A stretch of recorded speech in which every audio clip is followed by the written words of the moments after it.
Break ನಂತರ ಜನ್ ಕಿ ಬಾತ್ ಮಹಾ ಸಮೀಕ್ಷೆ ಏಷ್ಯಾನೆಟ್ ಸುವರ್ಣ ನ್ಯೂಸ್ ಎಕ್ಸ್ಕ್ಲೂಸಿವ್ಗೆ ಮತ್ತೊಮ್ಮೆ ಸ್ವಾಗತ.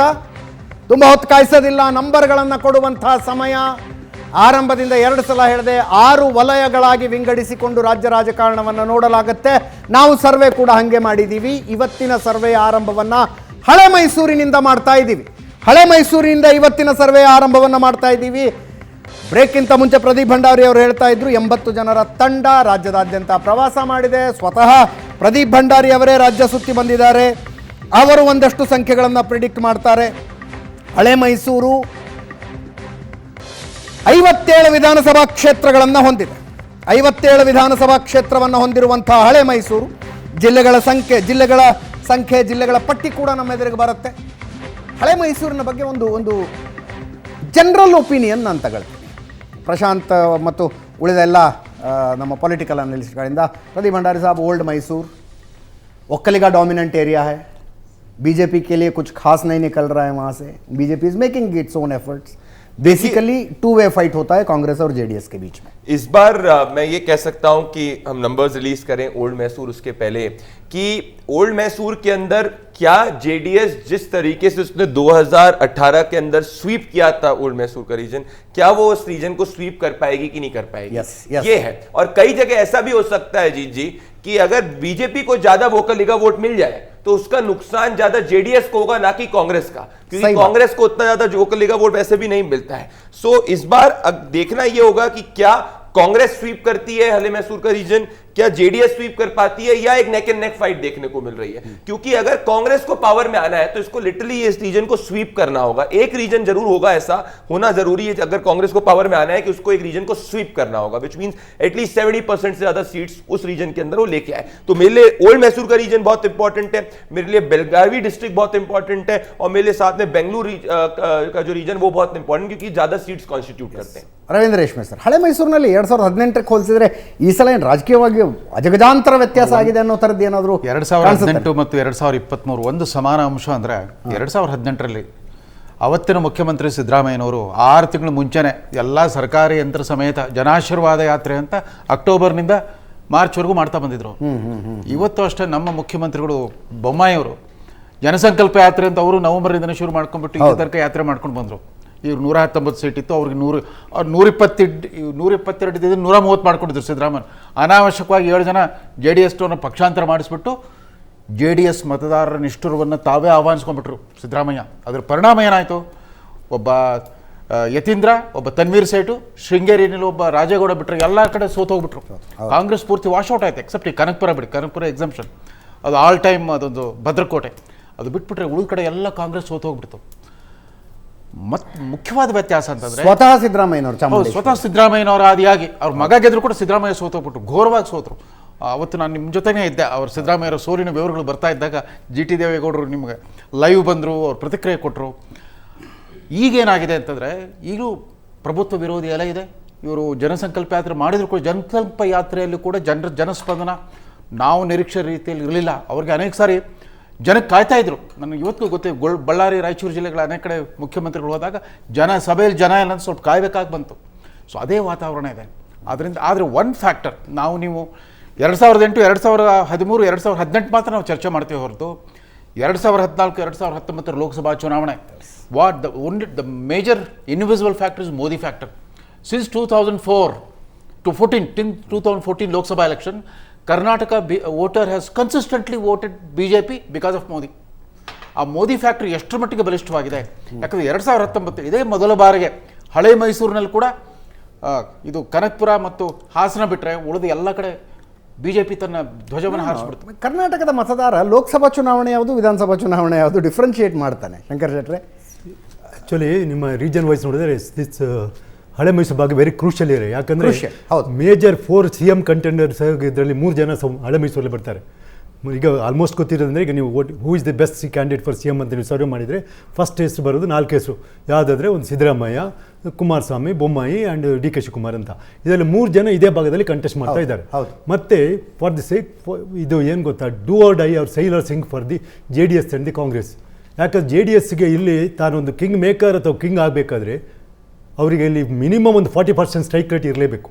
ಮಿನಿಮಮ್ 40%. ಅಂದರೆ ನೀವು 57 ಸೀಟಲ್ಲಿ 6x4 ಅಂದರೆ 24-25 ಸೀಟ್ಸ್ ಅವ್ರು ತಗೊಂಡು 24-25 ಸೀಟ್ಸ್ ಅವ್ರು ತಗೊಂಡ್ರೆ ಮಾತ್ರ ಹಳೆ ಮೈಸೂರಲ್ಲಿ ಅವರೇನಾದರೂ ಸರ್ವೇ ಆಗ್ಬೋದು. ಇಲ್ಲಾದರೆ ಇಲ್ಲ, ಅವರು ಆಲ್ಮೋಸ್ಟ್ ಒಂದು ಸಿಂಗಲ್ ಪಾರ್ಟಿ ಮೆಜಾರಿಟಿ ಬರುವ ಚಾನ್ಸ್ ಇರ್ತದೆ. ಮತ್ತೆ ಹೇಳ್ತಾರೆ ಹಳೆ ಮೈಸೂರು ಭಾಗದಲ್ಲಿ ಈಗ ನೀವು ಕೆಲವು ಡಿಸ್ಟ್ರಿಕ್ಟ್ ಕೋರ್ಟ್ ಮಾತ್ರದಲ್ಲಿ ಕಾಂಗ್ರೆಸ್ ಅಷ್ಟೇ ಕಮ್ಮಿ ಸೀಟ್ ಸಿಗಲ್ಲ. ಕಾಂಗ್ರೆಸ್ ಇನ್ನೂ ಒಂದು ಹೆಚ್ಚು, ನೀವು ರೇಷ್ಮೆ ಮಾತಾಡೋ ಬಹುಶಃ ಬೈ ಮಿಸ್ಟೇಕ್ ಇದರಲ್ಲಿ ನಿಮ್ಮ ಕೋಲಾರ ಚಿಕ್ಕಬಳ್ಳಾಪುರ ಬಿಟ್ಟುಬಿಟ್ರು ಮೋಸ್ಟ್ ರೇಷ್ಮೆ ಅವರು, ಅಲ್ಲಿ ಅವ್ರಿಗೆ ಜಾಸ್ತಿ ಬಂದಿದೆ. 11 ಸೀಟಲ್ಲಿ 8 ಸೀಟ್ ಅವ್ರು ಗೆದ್ದಿದ್ದಾರೆ ಕಾಂಗ್ರೆಸ್ನವರು. 2 ಸೀಟು ಇವರು JDS, 1 ಸೀಟು ಇಂಡಿಪೆಂಡೆಂಟ್ ಇವ್ರಿಗೆ ಗೆದ್ದದು ಮುಳಬಾಗಿಲಲ್ಲಿ ನಾಗೇಶ್. ಸೊ ಇವ್ರಿಗೇನು ಗೊತ್ತಾಯ್ತು, ಕಾಂಗ್ರೆಸ್ ಅಬ್ಸಲ್ಯೂಟ್ ಮೆಜಾರಿಟಿ ಬರಬೇಕಾದ್ರೆ they should perform very well in South India. Whereas if this JDS to survive in the politics ಆಗಬೇಕಾದ್ರೆ they have to perform very well in the South India. So ಇದು ಮತ್ತೇನು ಗೊತ್ತಾ, ಇದು very peculiar region. ಈ peculiar ರೀಜನಲ್ಲಿ ನಿಮ್ಗೆ ಗೊತ್ತಿರೋ ಮೋದಿ ಬಂದರೂ ಅಷ್ಟು ಇಫೆಕ್ಟ್ ಆಗಲ್ಲ, ಸುಮಲತಾ BJP ಸೇರಿದ್ರು ಇಫೆಕ್ಟ್ ಆಗಲ್ಲ, ಅಥವಾ ಉರಿಗೌಡ ನಂಜೇಗೌಡ ಸೃಷ್ಟಿಯಾಗಿ ಬಿಟ್ಟರು ಅದರಲ್ಲಿಯೂ ಇಫೆಕ್ಟ್ ಬರಲ್ಲ. ವೆರಿ ಕ್ರೂಷಿಯಲ್ ಇಲ್ಲಿ ಜನಗಳು ಅಂದರೆ ಕಾಸ್ಟ್ ಬೇಸ್ ಮೇಲೆ, ಪರ್ಟಿಕ್ಯುಲರ್ ಒಕ್ಕಲಿಗ ಡಾಮಿನೇಟೆಡ್.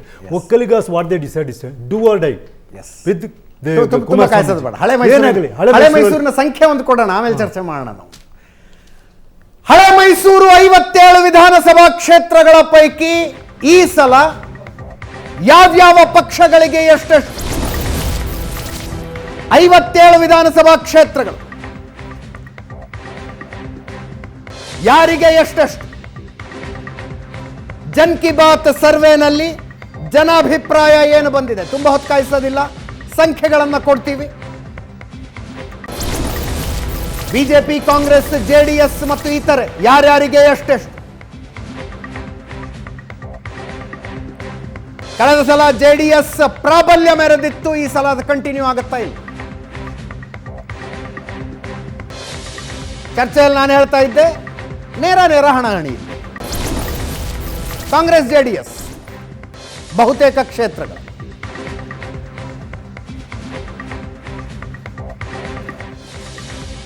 ಈ ಸಲ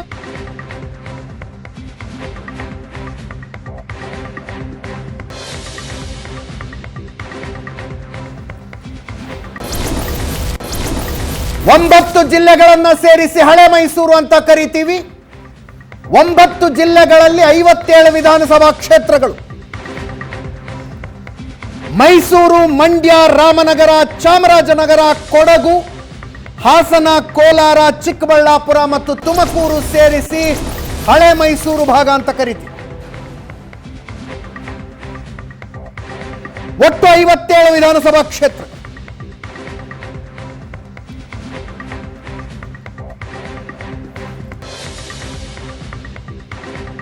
ಹಳೆ ಮೈಸೂರಿನಲ್ಲಿ ಬಿಜೆಪಿ, ಕಾಂಗ್ರೆಸ್, JDSಗೆ ಎಷ್ಟೆಷ್ಟು ಸ್ಥಾನ?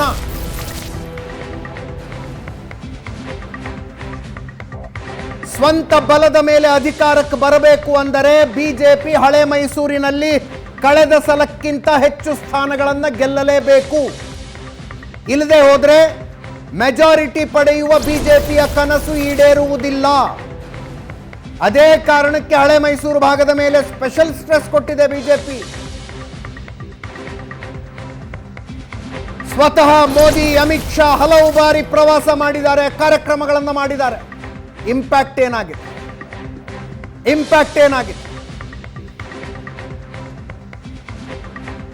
ಬಿಜೆಪಿ ಮತ್ತು ಕಾಂಗ್ರೆಸ್ ಇಬ್ಬರದ್ದು ಬಹುಮತದ ಕನಸು ಈಡೇರಬೇಕು ಅಂದ್ರೆ ಹಳೆ ಮೈಸೂರು ಕೈ ಹಿಡಿಬೇಕು. JDSಗೆ ಕಿಂಗ್ ಮೇಕರ್ ಆಗಬೇಕು ಅಂದ್ರೆ ಹಳೆ ಮೈಸೂರು ಕೈ ಹಿಡಿಲೇಬೇಕು. ನಂಬರ್ಸ್ ಏನು ಹೇಳ್ತಾ ಇದೆ ಈ ಸಲ? 9 ಜಿಲ್ಲೆಗಳು: ಮೈಸೂರು, ಮಂಡ್ಯ, ರಾಮನಗರ, ಚಾಮರಾಜನಗರ, ಕೊಡಗು, ಹಾಸನ, ಕೋಲಾರ, ಚಿಕ್ಕಬಳ್ಳಾಪುರ, ತುಮಕೂರು.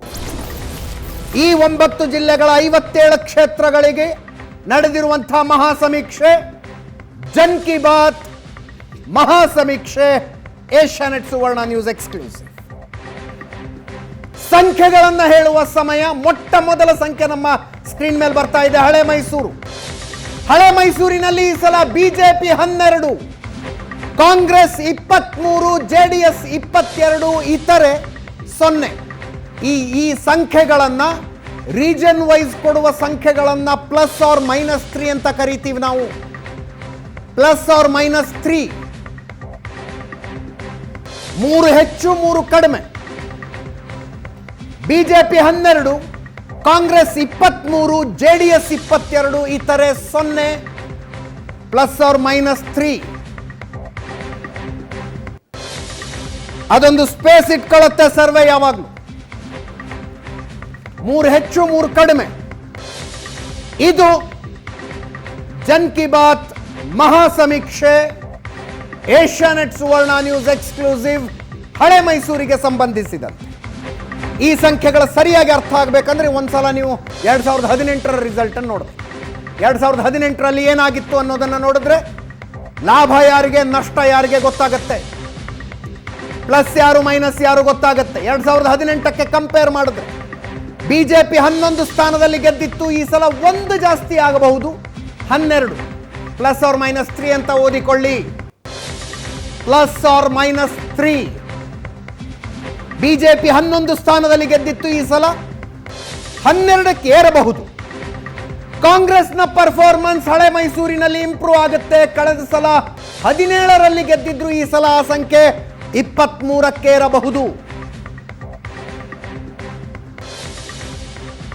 17 ಸ್ಥಾನಗಳಲ್ಲಿ ಗೆದ್ದಿದ್ದ ಕಾಂಗ್ರೆಸ್ ಈ ಸಲ 23 ಸ್ಥಾನಗಳಿಗೆ ಏರಬಹುದು. ಕಾಂಗ್ರೆಸ್ನ ಸ್ಥಾನ ಹೆಚ್ಚಳದ ನೇರ ಏಟು ಜೆಡಿಎಸ್ಗಾಗುತ್ತೆ ಅಂತ ಈ ಸರ್ವೆ ಹೇಳ್ತಾ ಇದೆ. ಜೆಡಿಎಸ್ ಕಳೆದ ಸಲ 27 ಸ್ಥಾನಗಳಲ್ಲಿ ಗೆದ್ದಿತ್ತು, ಈ ಸಲ 22ಕ್ಕೆ ಕುಸಿಯಬಹುದು. ಇತರೆ ಕಳೆದ ಸಲ 2, ಈ ಸಲ ಒಬ್ರು ಬರಲಿಕ್ಕಿಲ್ಲ, ±3. ಯಾಕಂದ್ರೆ ನನ್ನ ಗಮನದಲ್ಲಿ ಹಳೆ ಮೈಸೂರಿನ 2 ಕ್ಷೇತ್ರಗಳ ನೆನಪಾಗ್ತವೆ. ಅಲ್ಲಿ ಪಕ್ಷೇತರರು ಬಹಳ ಸ್ಟ್ರಾಂಗ್ ಇದ್ದಾರೆ ಪಕ್ಷೇತರರು. ±3. ಶಂಕರ್ ಶೆಟ್ಟರ್, ಸಂಖ್ಯೆಗಳು ಏನನ್ಸುತ್ತೆ, ಅಭಿಪ್ರಾಯ? ಇಲ್ಲೇ ಇದ್ದಾರೆ ಸರ್ವೆ ಮಾಡಿದಂಥವ್ರು, ಇವ್ರಿಗೆ ಹೇಳ್ಬೋದು. ಕರೆಕ್ಟಾ ತಪ್ಪಾ? ಇಲ್ಲ, ನಿಮ್ಮ ಸರ್ವೆ ಪೂರ್ತಿ ತಪ್ಪೇ ಇದೆ, ರಾಂಗ್ ಇದೆ, ನಿಮ್ಗೆ ಸರಿಯಾಗಿ ನಾಡಿ ಮಿಡಿತ ಸಿಕ್ಕಿಲ್ಲ, whatever you want to tell to. ಅಲ್ಲ, ಆಲ್ಮೋಸ್ಟ್ ಎಕ್ಸ್ಪೆಕ್ಟೆಡ್ ಲೆವೆಲಲ್ಲಿ ಉಂಟದಂದಿಲ್ಲ. ನೀವೆರಡು ಪಕ್ಷೇತರ ಅಂತ ಹೇಳಿದ್ರೆ ಆ ಕ್ಷೇತ್ರ ಕೋಟ್ ಮಾಡ್ಬೋದು ಏನಾದ್ರು, ಅದ್ರ ಮೇಲೆ ಕಮೆಂಟ್ ಬೇಡ, ಈಗ ಬೇಡವಾ? ನನ್ನಂದ್ರೆ ಅಂತ ಪಕ್ಷೇತರ ಒಬ್ರು ಎಲ್ಲಿ ಗೊತ್ತಾರೆ ನಿಮಗೆ, ಮದ್ದೂರಲ್ಲಿ ಒಬ್ರು ಪಕ್ಷೇತರ ಉದಯಗೌಡ ಅಂತ ಟ್ರೈ ಮಾಡ್ತಾರೆ, but is getting Congress ticket. Started with independent, but now is getting Congress ticket.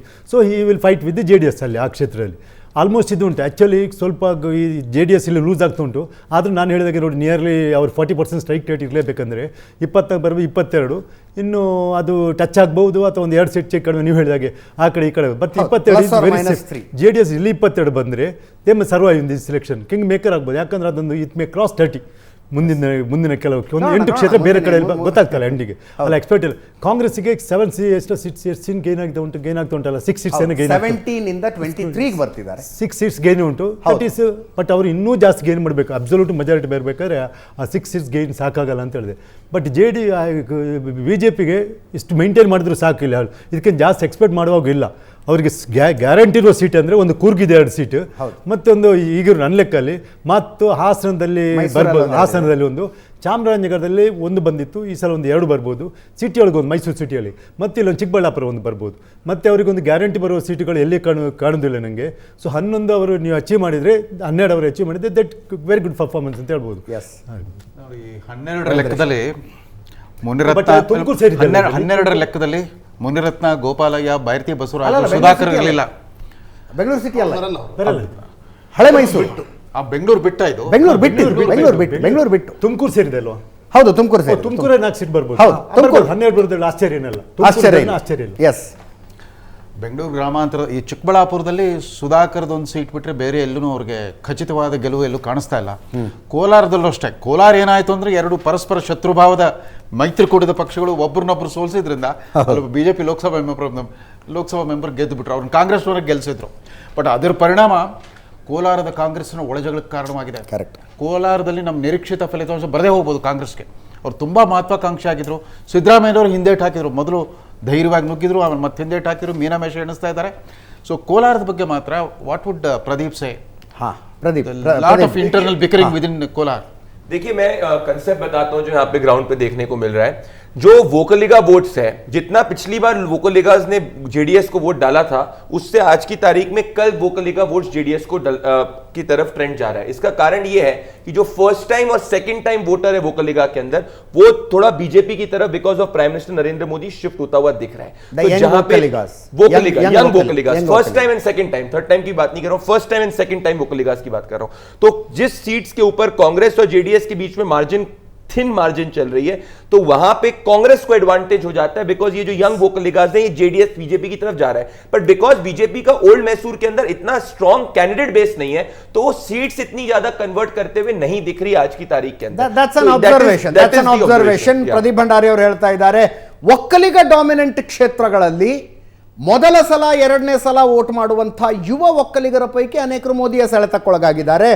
ಅವರು ಬಿಜೆಪಿಗೆ ಹೋಗ್ತಾರೆ, ಅದರಿಂದ ಬಿಜೆಪಿ ಸ್ಥಾನಗಳನ್ನು ಗೆಲ್ಲೋದಿಲ್ಲ, ಜೆಡಿಎಸ್ನ ಮತಗಳನ್ನು ತಗೊಳುತ್ತೆ, ಅದು ಕಾಂಗ್ರೆಸ್ಗೆ ಲಾಭವನ್ನು ತಂದುಕೊಡ್ತಾ ಇದೆ, ಕಾಂಗ್ರೆಸ್ನ ಸಂಖ್ಯೆಗಳನ್ನು ಜಾಸ್ತಿ ಮಾಡುತ್ತೆ, ಬಿಜೆಪಿ ಯುವ ಒಕ್ಕಲಿಗರ ವೋಟ್ಗಳನ್ನು ಸೆಳೆಯೋದ್ರಿಂದ ಅಂತ. ಪ್ರಶಾಂತ್, ಕರೆಕ್ಟ್ ಅನ್ಸುತ್ತಾ?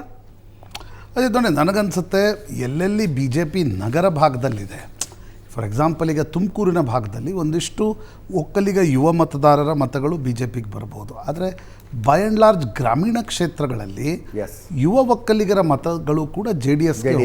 ಕುಮಾರಣ್ಣ ಇಸ್ ಅ ವೆರಿ ಪಾಪ್ಯುಲರ್ ಒಂದು ರೀತಿ ಒಕ್ಕಲಿಗರ ಯುವ ಮತದಾರರಲ್ಲಿ. ಹಾಗೆ ನನಗನ್ಸುತ್ತೆ ಕಳೆದ ಬಾರಿ ನೋಡಿ ಓಲ್ಡ್ ಮೈಸೂರು ರೀಜನ್ನಲ್ಲಿ ಬಿ ಜೆ ಪಿ ಗೆದ್ದಿದ್ದೆಲ್ಲೆಲ್ಲಿ ಕೃಷ್ಣರಾಜ, ಚಾಮರಾಜ, ನಂಜನಗೂಡು, ಗುಂಡ್ಲುಪೇಟೆ, ಹಾಸನ, ತುರುವೇಕೆರೆ, ತಿಪಟೂರು, ತುಮಕೂರು ನಗರ, ಚಿಕ್ಕನಾಯಕನಹಳ್ಳಿ, ವಿರಾಜಪೇಟೆ, ಮಡಿಕೇರಿ. ಈ ಬಾರಿ ಚಿಕ್ಕಬಳ್ಳಾಪುರ ಒಂದು ಆ್ಯಡ್ ಆಗ್ಬೋದು ಡಾಕ್ಟರ್ ಸುಧಾಕರ್.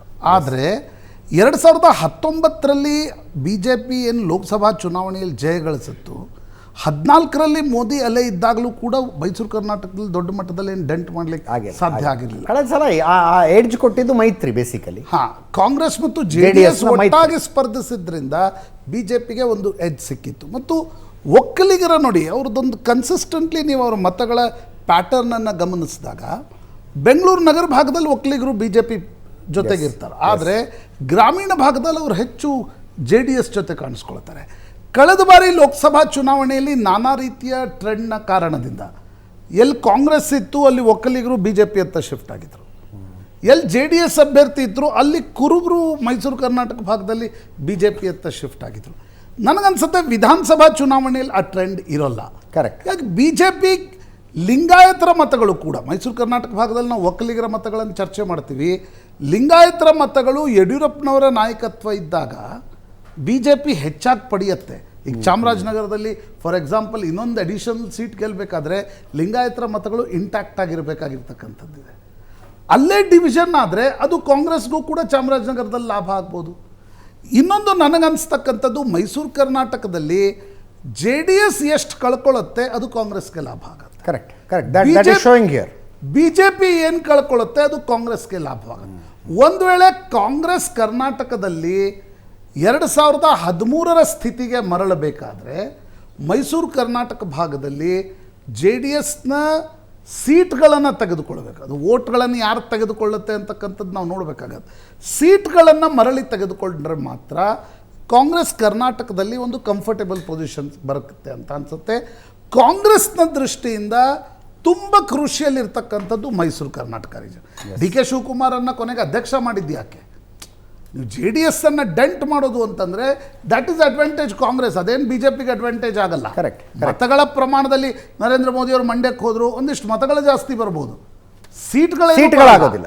ಹಾಗಾಗಿ ಡಿ ಕೆ ಶಿವಕುಮಾರ್ ಇಡೀ ಒಂದು ಪೊಲಿಟಿಕಲ್ ತುಂಬ ಏನು ಚರ್ಚೆ ಮಾಡ್ತಾ ಇದ್ದೀವಿ, ಎಷ್ಟು ಮತಗಳನ್ನು ಜೆ ಡಿ ಎಸ್ನಿಂದ ಸೆಳೆದುಕೊಂಡು ಬರ್ತಾರೆ, ಕಾಂಗ್ರೆಸ್ನ ವೋಟ್ ಬ್ಯಾಂಕ್ ಎಷ್ಟು ಇಂಟ್ಯಾಕ್ಟಾಗಿ ಉಳಿಯುತ್ತೆ ಅಂತಕ್ಕಂಥದ್ದು, ಎಷ್ಟು ಸೀಟ್ ಕನ್ವರ್ಟ್ ಆಗ್ತವೆ ಅನ್ನೋದ್ರ ಮೇಲೆ ನಿಂತಿರುತ್ತೆ. ಇಲ್ಲಿ ಮೋದಿ ಪ್ರವಾಸ ಆಗುತ್ತೆ, ಅಮಿತ್ ಶಾ ಅವರು ಸ್ಟ್ರಾಟಜಿ ಮಾಡ್ತಾರೆ, ಅದೆಲ್ಲ ಕಾರಣಕ್ಕಾಗಿ ಬಿ ಜೆ ಪಿಯ ವೋಟ್ ಶೇರ್ ಒಂದು ಸ್ವಲ್ಪ ಜಾಸ್ತಿ ಆಗ್ಬೋದು, 0.5%. ಸೀಟ್ಗಳಲ್ಲಿ ದೊಡ್ಡ ಲಾಭ ಆಗುತ್ತೆ ಅಂತ ಈ ಸರ್ವೆನಲ್ಲಂತೂ ಕಾಣಿಸ್ತಿಲ್ಲ. ಸೆಪ್ಟೆಂಬರ್ನಲ್ಲಿ ನಾವು ನೋಡಿದಾಗ Ajit J D S was almost collapse ಆಗುತ್ತೆ ಅಂತಕ್ಕಂಥ ಒಂದು ವಾತಾವರಣ. ಕರೆಕ್ಟ್. ಹೌದು ಹೌದು ಹೌದು ಹೌದು. ನೀವು ಭಾರತ್ ಜೋಡೋ ಯಾತ್ರೆ ನಂತರ ಕುಮಾರಸ್ವಾಮಿ ಪಂಚರತ್ನ ಯಾತ್ರೆ ಶುರು ಮಾಡಿದ್ದೆ, ಡಿ ಕೆ ಶಿವಕುಮಾರ್ ಅಲ್ಲಲ್ಲಿ ಭಾರತ್ ಜೋಡೋ ಎಲ್ಲಿ ಒಳಗಡೆ ಬಂದುಬಿಡ್ತಾರೋ ಅನ್ನೋ ಕಾರಣಕ್ಕೋಸ್ಕರ. ಪಂಚರತ್ನ ಯಾತ್ರೆಯ ನಂತರ ಜೆ ಡಿ ಎಸ್ಗೂ ಕೂಡ ಒಂದು ವಾತಾವರಣ ನಿಶ್ಚಿತವಾಗಿ ಮೈಸೂರು ಕರ್ನಾಟಕ ಭಾಗದಲ್ಲಿ ನಿರ್ಮಾಣವಾಗಿದೆ. ಮತ್ತು ನನಗನ್ಸುತ್ತೆ ಕಳೆದ 3 ತಿಂಗಳಿಂದ ನಾವೇನು ಬಿ ಜೆ ಪಿ ಮತ್ತು ಜೆ ಡಿ ಎಸ್ ನಾಯಕರ ನಡುವೆ ತೂತು ಮೇಮೆ ನೋಡ್ತಾ ಇದ್ದೀವಿ. That is strategy. ನಿಮ್ಮ ಮತದಾರರನ್ನು ನೀವಿಟ್ಕೊಳ್ಳಿ, ಬಿ ಜೆ ಪಿ ಮತದಾರರನ್ನು ಬಿ ಜೆ ಪಿ ಇಟ್ಕೊಂಡ್ರೆ ಕಾಂಗ್ರೆಸ್ಗೆ ನಷ್ಟ ಆಗುತ್ತೆ ಅನ್ನುವ ಕಾರಣಕ್ಕೋಸ್ಕರ ಆ ಸ್ಟ್ರಾಟಜಿ ಹೇಗೆ ವರ್ಕ್ ಆಗುತ್ತೆ ನೋಡಬೇಕು. ಎಸ್, ಹಳೆ ಮೈಸೂರಿನ ಸಂಖ್ಯೆಗಳನ್ನ ನೋಡ್ತಾ ಇದ್ದೀರಿ. ಬಿಜೆಪಿ 12, ಕಾಂಗ್ರೆಸ್ 23, JDS 22, ಇತರೆ 0. ಇದನ್ನ ನಾವು ರೀಜನ್ ವೈಸ್ ಕೊಟ್ಟಾಗ +or-3 ಅಂತ ತೆಗೆದುಕೊಳ್ಳಿ, +or-3 ಅಂತ ತೆಗೆದುಕೊಳ್ಳಿ. 3 ಹೆಚ್ಚಾಗಬಹುದು, 3 ಕಡಿಮೆ ಆಗಬಹುದು.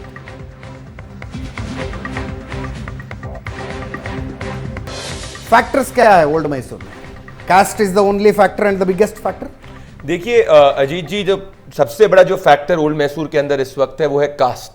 Yes. और कास्ट, ये पूरा इलेक्शन ओल्ड मैसूर के अंदर कास्ट पे हो रहा है. पर इसके साथ में जो मैं ट्रेंड इस वक्त कहने की कोशिश कर रहा हूं कि जो पिछली बार BJP was completely wiped out, particularly जो in terms of vote share also, इस वक्त फर्स्ट टाइम और सेकंड टाइम वोकली का वोटर्स, इनफैक्ट अदर कास्ट के वोटर्स भी, सिर्फ first time and second time voters की बात कर रहा हूं मैं, वो बीजेपी की तरफ because of prime minister Narendra Modi जाते हुए प्रोक्लेविटी दिख रही है. Point number 2. पॉइंट नंबर 3 यह है कि कांग्रेस के पास कुर्बा, एससी और मुस्लिम वोट जो है वो मेजर है. पर्टिकुलरली कुर्बा और मुस्लिम वोट जो है कंप्लीटली कांग्रेस की तरफ मेजर कंसोलिडेट हो रहा है. एससी वोट अराउंड 85%, 80% से ज्यादा कंसोलिडेट हो रहा है. और साथ में एससी वोट भी जो है इस बेल्ट के अंदर ज्यादा कंसोलिडेट होते हुए दिख रहा है. बीजेपी सीट इसलिए नहीं कन्वर्ट कर पा रही क्योंकि उसके कैंडिडेट का बेस वोट ज्यादा नहीं है. तो बीजेपी यहां इतने बेस वोट से शुरू नहीं कर पा रही. तो despite Modi pushing it forward, वो सीट कन्वर्जन नहीं हो पा रहा. बट अगेन कई सीट्स है, जैसे चिकबलीपुर के अंदर बागलपनी की सीट है जहां पे क्लोज फाइट देखने को मिल रही है. मैसूर के अंदर भी है, कई सीट्स के अंदर क्लोज फाइट देखने को मिल रही है. सो ये इलेक्शन जैसे पिकअप होगा, हो सकता है बीजेपी का नंबर ऊपर हो नीचे हो, क्योंकि कुछ सीट्स के अंदर मार्जिन जो है वो बहुत क्लोज है. लेस देन 6,000, लेस देन 5,000 की मार्जिन है, वो हमको देखना. जैसे मांड्या की सीट है. Any possibility of old Mysore becoming a 3-way contest? 3-way possible in terms of vote share, but 3-way आज की तारीख में पॉसिबल नहीं होता हुआ दिख रहा है इन टर्म्स ऑफ सीट शेयर. तो ऐसा नहीं होते हुए दिख रहा है कि तीनों में 33% की सीट स्प्लिट हो जाएगी. तुमकुर डिस्ट्रिक्ट तुमकुर के अंदर 3-way है. नहीं, तुमकुर के अंदर 3-way अभी भी है. अभी भी अगर हम लोग इसका चीज करेंगे, तुमकुर के अंदर out of 11 there is a pure 3-way fight. In fact the BJP जो 12 में से जो सीट्स निकाल रही, 30% of it seats is coming from Tumkur district only. So Tumkur में अभी भी 3-way है and it can increase also, decrease also. But मैं अगर बात करूं रामनगरम की, मैं अगर बात करूं मांड्या डिस्ट्रिक्ट की, अगर मैं बात करूं हसन डिस्ट्रिक्ट की, तो अगर मैं बात करूं मैसूर के अंदर भी, तो इन सब डिस्ट्रिक्ट के अंदर बीजेपी कोई हर सीट में प्लेयर नहीं है, कुछ चुनिंदा सीट्स के अंदर प्लेयर है. ಈಗಲೂ ಕೂಡ ಎಲ್ಲ ಚುನಾವಣೆಗಳಲ್ಲಿ ಎಲ್ಲ ಕ್ಷೇತ್ರಗಳಲ್ಲಿ ತ್ರಿಕೋನ ಸ್ಪರ್ಧೆಯಾಗುವ ಲಕ್ಷಣಗಳ ಕಾಣಿಸ್ತಿಲ್ಲ ಅಂತಿದ್ದಾರೆ ಜನ್ ಕಿ ಬಾತ್ನ ಮುಖ್ಯಸ್ಥ ಪ್ರದೀಪ್ ಭಂಡಾರಿ. ಈ ಸಲವೂ ಕೂಡ ಕಾಂಗ್ರೆಸ್ JDS ನೇರ ಹಣಾಹಣಿ ಆಗುತ್ತೆ. ಹಳೆ ಮೈಸೂರಿನ ಬಹುತೇಕ ಕ್ಷೇತ್ರಗಳಲ್ಲಿ ತ್ರಿಕೋನ ಸ್ಪರ್ಧೆ ತುಮಕೂರಿನ ಕ್ಷೇತ್ರಗಳಲ್ಲಾಗಬಹುದು, ಮಂಡ್ಯ ರಾಮನಗರ ಅಂತಲ್ಲೆಲ್ಲ ಆಗೋದಕ್ಕೆ ಈಗಲೂ ಕೂಡ ಲಕ್ಷಣಗಳು ಕಾಣಿಸ್ತಾ ಇಲ್ಲ. ಬಿಜೆಪಿ ಎಷ್ಟು ಓಟುಗಳನ್ನು ತೆಗೆದುಕೊಳ್ಳುತ್ತೆ ಅನ್ನುವುದರ ಆಧಾರದ ಮೇಲೆ ಕಾಂಗ್ರೆಸ್ ಎಷ್ಟು ಸೀಟ್ಗಳಲ್ಲಿ ಜಾಸ್ತಿ ಗೆಲ್ಲುತ್ತೆ ಅನ್ನೋದು ನಿರ್ಣಯ ಆಗುತ್ತೆ ಅಂತ ನಮ್ಮ ಸ್ಕ್ರೀನಿನ ಮೇಲ್ಭಾಗದಲ್ಲಿ ನೋಡ್ತಾ ಇದ್ದೀರಿ. ಹಳೆ ಮೈಸೂರಿನ ಸಂಖ್ಯೆಗಳನ್ನು ಅದು ಅಪ್ಡೇಟ್ ಆಗ್ತಾ ಹೋಗುತ್ತೆ. ಒಂದು ಸಣ್ಣ ಬ್ರೇಕ್ ತಗೋತಾ ಇದ್ದೀನಿ. ಬ್ರೇಕ್ನ ನಂತರ ಕರ್ನಾಟಕದ ಇನ್ನೊಂದು ಅತಿ ದೊಡ್ಡ ಪ್ರಾಂತ್ಯ, ಅತಿ ದೊಡ್ಡ ವಲಯ ಕಲ್ಯಾಣ ಕರ್ನಾಟಕ. ಕಲ್ಯಾಣ ಕರ್ನಾಟಕದಲ್ಲಿ ಯಾವ ಪಕ್ಷಕ್ಕೆ ಎಷ್ಟು ಸೀಟ್? ಬ್ರೇಕ್ನ ನಂತರ ಡೀಟೇಲ್ಸ್.